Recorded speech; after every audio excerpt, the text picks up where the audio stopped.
ನಮಸ್ಕಾರ. ಪ್ರತಿದಿನ ನಾವು ನೋಡ್ತೀವಿ, ಶೇರ್ ಮಾಡ್ತೀವಿ, ಹೊಸ್ದಾಗೇನಾದ್ರೂ ಸೃಷ್ಟಿ ಮಾಡ್ತೀವಿ, ಅದೇ ವಿಡಿಯೋ.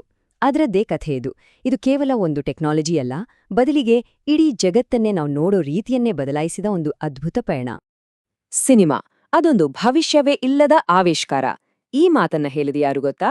ಬೇರಾರೂ ಅಲ್ಲ, ಸಿನಿಮಾವನ್ನೇ ಹುಟ್ಟುಹಾಕಿದ ಪ್ರವರ್ತಕರಲ್ಲಿ ಒಬ್ರು. ಎಂಥ ವಿಪರ್ಯಾಸ ಅಲ್ವಾ? ವಿಡಿಯೋದ ಶಕ್ತಿಯನ್ನ ಆರಂಭದಲ್ಲಿ ಎಷ್ಟು ಕಡಿಮೆ ಅಂದಾಜು ಮಾಡ್ಲಾಗಿತ್ತು ಅನ್ನೋದಕ್ಕೆ ಇದಕ್ಕಿಂತ ದೊಡ್ಡ ಸಾಕ್ಷಿ ಬೇಕಿಲ್ಲ.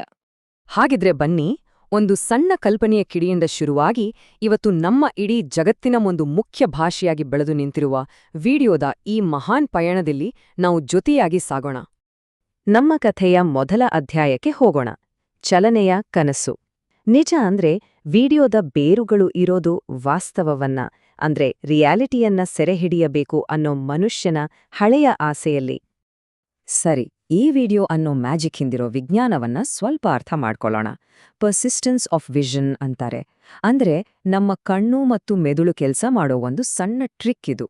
ಒಂದಾದ್ಮೇಲೆ ಒಂದರಂತೆ ಫೋಟೋಗಳನ್ನ ಅತೀ ವೇಗವಾಗಿ ತೋರಿಸಿದಾಗ ನಮ್ಮ ಮೆದುಳು ಅದನ್ನ ಬೇರೆ ಬೇರೆ ಚಿತ್ರಗಳನ್ನು ನೋಡಲ್ಲ, ಬದಲಿಗೆ ಅದೊಂದು ನಿರಂತರ ಚಲನೆ ಅಂತ ಗ್ರಹಿಸುತ್ತೆ.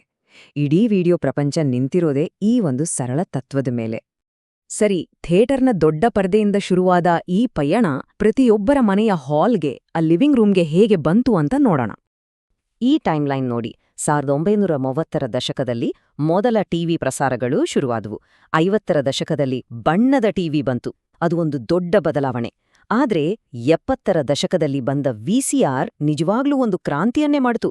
ಯಾಕಂದ್ರೆ ಮೊದಲ ಬಾರಿಗೆ ನಮಗೆ ಏನ್ ನೋಡ್ಬೇಕು, ಯಾವಾಗ ನೋಡ್ಬೇಕು ಅನ್ನೋ ಕಂಟ್ರೋಲ್ ಸಿಕ್ತು. ಕಾರ್ಯಕ್ರಮಗಳನ್ನು ರೆಕಾರ್ಡ್ ಮಾಡಿ ಆಮೇಲೆ ನೋಡುವ ಅವಕಾಶ ಬಂತು.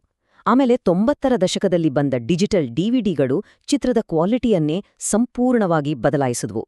ಇದರ ಪರಿಣಾಮ ಎಷ್ಟರ ಮಟ್ಟಿಗೆ ಇತ್ತು ಅಂತ ಕೇಳಿದ್ರೆ ಆಶ್ಚರ್ಯ ಆಗುತ್ತೆ. 20ನೇ ಶತಮಾನ ಮುಗಿಯೋ ಹೊತ್ತಿಗೆ ಅಮೆರಿಕಾದ 99% ಮನೆಗಳಲ್ಲಿ ಕನಿಷ್ಠ ಒಂದಾದ್ರೂ ಟಿವಿ ಇತ್ತು. ಅಬ್ಬಾ, ಈ ಒಂದು ನಂಬರ್ ಸಾಕು ವಿಡಿಯೋ ನಮ್ಮ ಸಮಾಜದೊಳಗೆ ಎಷ್ಟು ಆಳವಾಗಿ ಬಂದಿತ್ತು ಅಂತ ಹೇಳೋಕೆ. ಈಗ ಕಥೆ ಒಂದು ದೊಡ್ಡ ತಿರುವು ತೆರೆದುಕೊಳ್ಳುತ್ತೆ. ಡಿಜಿಟಲ್ ಕ್ರಾಂತಿಯ ಯುಗ.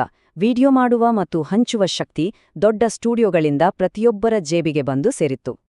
ಅನಲಾಗ್ ಮತ್ತು ಡಿಜಿಟಲ್ ನಡುವಿನ ವ್ಯತ್ಯಾಸ ಕೇವಲ ಟೆಕ್ನಾಲಜಿಯದಲ್ಲ.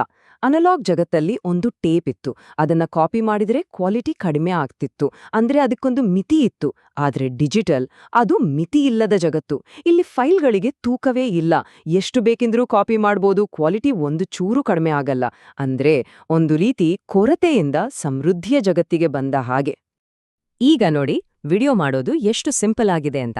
ಕ್ಯಾಪ್ಚರ್ ಮಾಡಿ, ಎಡಿಟ್ ಮಾಡಿ, ಅಪ್ಲೋಡ್, ಶೇರ್ ಅಷ್ಟೇ. ಈ 4 ಸುಲಭ ಹಂತಗಳು ಯಾರು ಬೇಕಾದರೂ ತಮ್ಮ ಕಥೆಯನ್ನ, ತಮ್ಮ ಆಲೋಚನೆಯನ್ನ ಇಡೀ ಜಗತ್ತಿನ ಮುಂದೆ ಇಡೋಕೆ ಅವಕಾಶ ಮಾಡಿಕೊಟ್ಟಿವೆ. ಇದರ ಫಲಿತಾಂಶ ಏನು? ಯೂಟ್ಯೂಬ್, ಟಿಕ್ಟಾಕ್, ಇನ್ಸ್ಟಾಗ್ರಾಮ್ನಂತಹ ಪ್ಲಾಟ್ಫಾರ್ಮ್ಗಳು. ಇಲ್ಲಿ ಲಕ್ಷಾಂತರ ಜನ ಕೇವಲ ವೀಕ್ಷಕರಲ್ಲ, ಅವರೇ ಕಂಟೆಂಟ್ ಕ್ರಿಯೇಟರ್ಗಳು.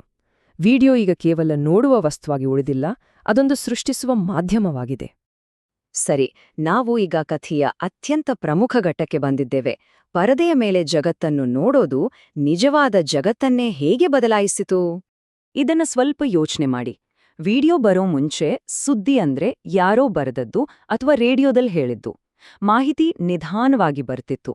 ಆದ್ರೆ ವಿಡಿಯೋ ಬಂದ್ಮೇಲೆ ಘಟನೆ ನಮ್ಮ ಕಣ್ಮುಂದೆಯೇ ರಿಯಲ್ ಟೈಮ್ನಲ್ಲಿ ನಡೆಯಕ್ ಶುರುವಾಯ್ತು.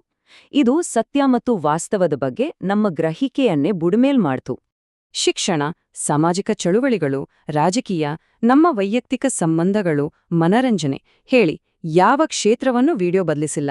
ಇವತ್ತು ನಮ್ಮ ಬದುಕಿನ ಪ್ರತಿಯೊಂದು ಭಾಗದಲ್ಲೂ ವಿಡಿಯೋ ಒಂದು ಅನಿವಾರ್ಯ ಸಾಧನವಾಗಿಬಿಟ್ಟಿದೆ.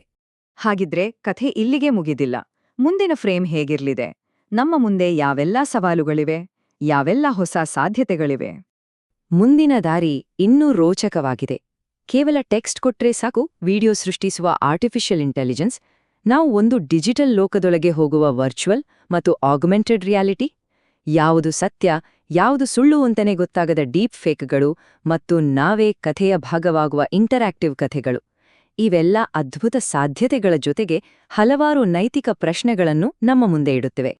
ಹಾಗಾದ್ರೆ ಕೊನೆಯದಾಗಿ ಉಳಿಯುವ ಪ್ರಶ್ನೆ ಇದು: ವಿಡಿಯೋ ನಮಗೆ ಏನನ್ನ ಬೇಕಿದ್ರೂ ತೋರಿಸಬಲ್ಲದು ಅಂದ್ಮೇಲೆ ಯಾವುದು ನಿಜ ಅಂತ ನಾವು ತಿಳ್ಕೊಳ್ಳೋದು ಹೇಗೆ? ಈ ಪ್ರಶ್ನೆಯೊಂದಿಗೆ ಈ ಚರ್ಚೆಯನ್ನ ಮುಗಿಸ್ತಾ ಇದ್ದೀನಿ, ಚಿಂತನೆಗೆ ಬಿಡ್ತಿದ್ದೇನೆ.